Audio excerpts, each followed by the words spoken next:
આમોદ તાલુકાના નાહિયર ગામ સ્થિત હઠીલા હનુમાનજી મંદિર ખાતે પાવર ગ્રીડ કંપનીના પ્રોજેક્ટથી અસરગ્રસ્ત દક્ષિણ ગુજરાતના ખેડૂતોની બેઠક યોજાઈ હતી।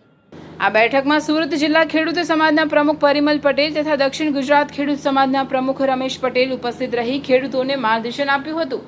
ખેડૂતોની બેઠકમાં સર્વાનુમતે નિર્ણય લેવામાં આવ્યો હતો કે રાજ્ય સરકાર ખેડૂતોને વ્યાજબી માંગણીઓ અંગે તાત્કાલિક સ્પષ્ટ લેખિત નિર્ણય જાહેર કરે તથા અસરગ્રસ્ત તમામ ખેડૂતોને કાયદા મુજબ યોગ્ય અને ન્યાયસંગત વળતર આપવાની માંગણી કરી હતી।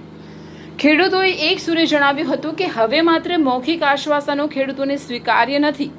ખેડૂત આગેવાનોએ ચેતવણી આપતા હકારાત્મક અને લેખિત નિર્ણય લેવામાં નહીં આવે તો સમગ્ર દક્ષિણ ગુજરાતના ખેડૂતો ઉગ્ર અને વ્યાપક લોકશાહી આંદોલનનો માર્ગ અપનાવશે તેમજ જ્યાં સુધી ખેડૂતોને ન્યાય અને યોગ્ય વળતર નહીં મળે ત્યાં સુધી ખેડૂતોનું આંદોલન કોઈપણ સંજોગોમાં બંધ કરવામાં આવશે નહીં।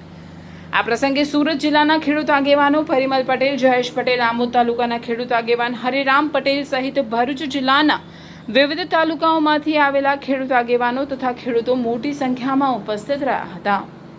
ભરૂચ, સુરત, નવસારી અને તાપી જિલ્લામાં એક મોટું સંગઠન બનાવી અને પ્રદર્શનો કરવાનું આયોજન કરી રહ્યા છે અને ખેડૂતોમાં એક ખૂબ મોટો આક્રોશ છે કે જ્યારે અમારી આટલા કરોડોની જમીન અમને પૂછ્યા વગર પોલીસનું બળ પ્રયોગ કરીને અમને સાંભળ્યા વગર જો અમારા ખેતરોમાં થાંભલા નાખવાના હોય તો એ અમને મંજૂર નથી અને એના માટે અમારે જે લડત કરવી પડે એના માટે અમે તૈયાર છે અને એના માટે સૌએ ખેડૂત સમાજની આગેવાની પણ સ્વીકારી છે।